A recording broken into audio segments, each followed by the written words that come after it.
Chapter 22. A Letter with a Foreign Stamp. That day everything went on as usual. Caddie was grateful to them for that. Mother gave her a brief smile and then went on about her morning duties as if nothing had happened. Father had put the boys to work at some useful task in the barn. Under the pine trees, Clara and Annabel had set up the quilting frame and were busily at work on the quilt which Clara had been piecing all winter.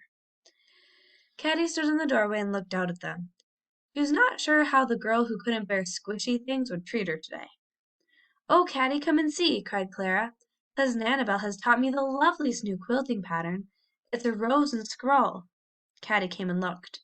She stood with her feet wide apart and her hands in her apron pockets like a boy, but for once she was not scornful of woman's skill. "Do you think I could learn how?" she asked. "Of course you could," said Annabel with a generous smile. "Look here, I'll give you my needle, and you shall sit beside me and learn." So Caddie's awkward fingers took up the needle, and when Father came by a little later, he smiled at her and nodded his head in approval. "I guess if I can mend clocks, I ought to be able to quilt," said Caddie a little defiantly, and nobody contradicted her, because she was quilting very well. By noon she was quite as good as Clara or Annabel, and so pleased with herself that she thought quilting one of the greatest sports in the world. When Tom and Warren came up from the barn, she hailed them enthusiastically and began to exhibit her skill. "Golly, I could do that too," said Tom. "Girls think they're so smart with their tiny stitches. Where's a needle?" "Me too," said Warren, and before Clara knew what was happening to her precious quilt, the boys had taken possession, and the 3-year-swell adventurers were making riotous scrolls and roses all over it. "Mother," she complained, running breathless into the kitchen, "you've got to make them stop. Their hands are dirty." Let be, Clara," said Mrs. Woodlawn, smiling. "The quilt will wash, the quilt will wash." So it turned out that, when Caddie began to learn to be a housewife, the boys became housewives too. Of course, they wouldn't have admitted it for worlds, but after all, the three of them had had their fun together for so long that it was hard to break the habit. The kitchen often rang now with their shouts of laughter, and Mrs. Conroy complained that they were always underfoot, but their mother only smiled and nodded. "Caddie's beginning to take an interest in the house," she said. "That's enough for me. A little housework will not harm the boys." Thus life went on for about a week, and then something happened which was strange and exciting. Father had been to the mill at Elgal, and in the return had gone to Dunville to get what mail the little steamer had brought in that day. When he drove up to the lane to the house, the children were all out under the pines in front of the house, where they often spent the hot August afternoons.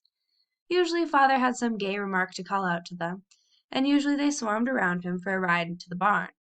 But today, when they came clamoring for a ride, it seemed as if Father did not see them. His face had an odd look, which made him appear somehow a stranger, and in his hand he held a large envelope on which the seal was broken. "Tom," he said, tossing the reins to his son, "put up the horses." One look at Father's strange face, and Tom obeyed without a word. Father strode across the grass and opened the front door. "Harriet," he called, "Harriet, come into the parlor with me." The children gasped. The parlor was a sacred room, used only for weddings and funerals, or Christmas Day or special visitors, or when the circuit rider had held a neighborhood prayer meeting. It was a special occasion room, but it had one other use, and that was special too. When Father and Mother wanted to speak together very privately and on important matters, they went into the parlor and closed the door behind them. They did this now, and the young Woodlawn stood outside and wondered. "Did you see the queer big letter he had?" asked Hetty. "I guess that's what they're talking about." "It had foreign stamps on it," said Caddie. "I noticed.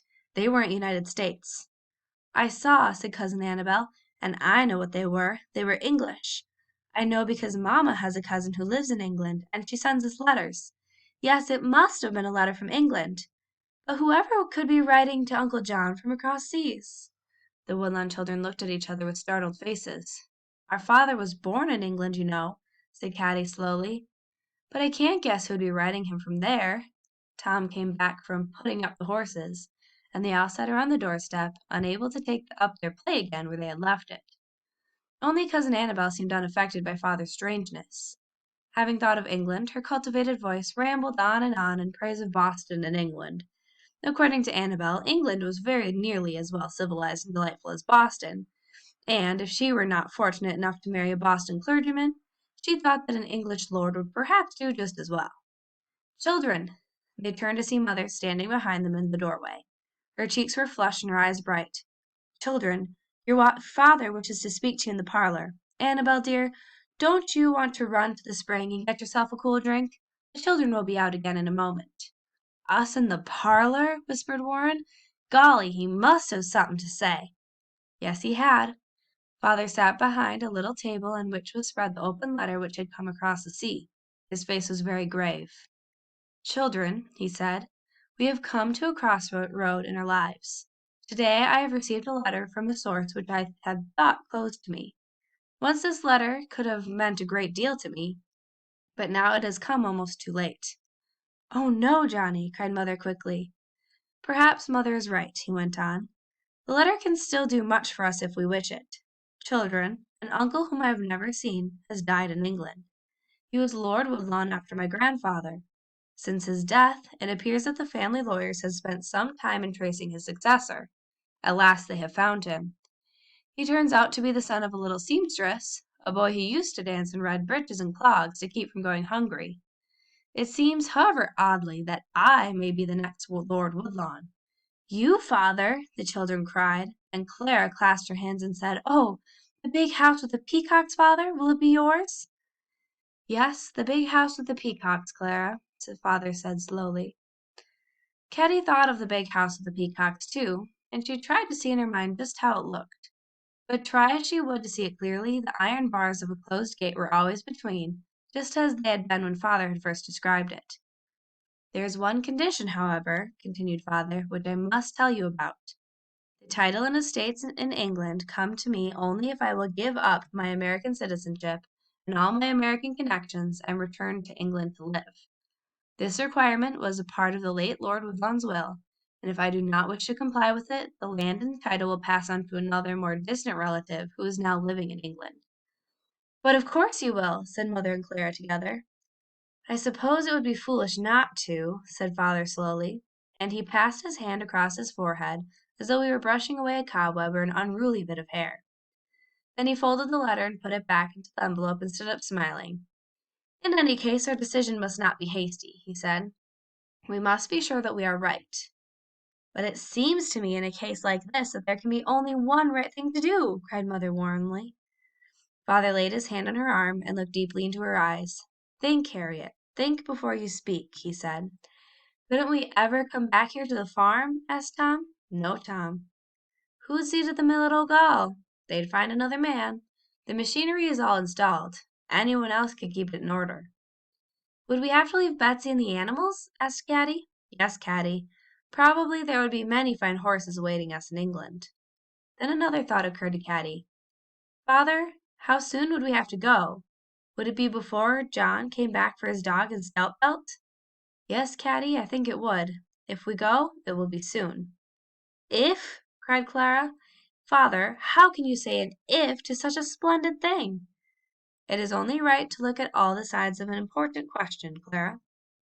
When they came out to the sunshine again, they were a little dazzled.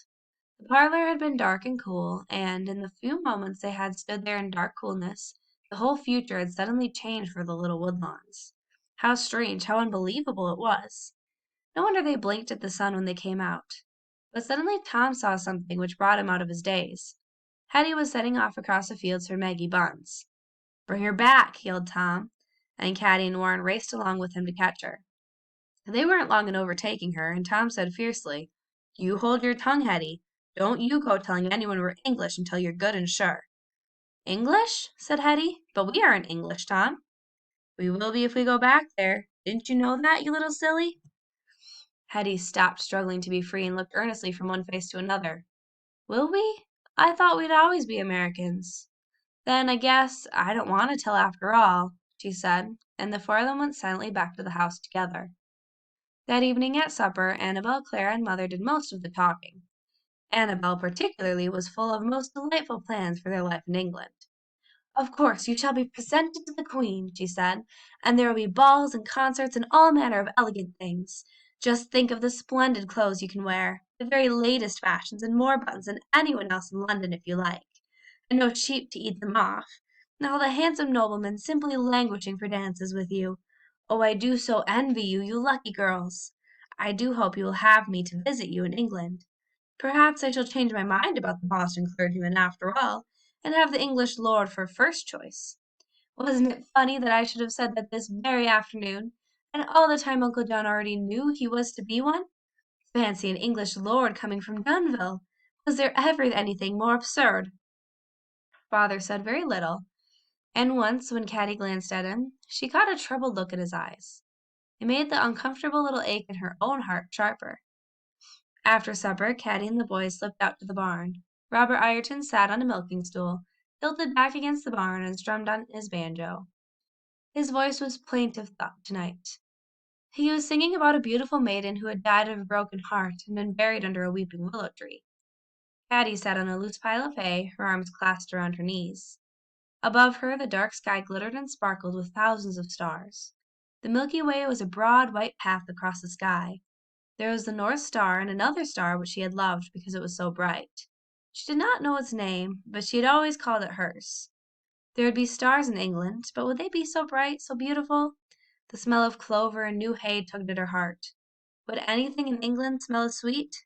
And when Indian John came back to find the treasures he had left with her, would she be gone?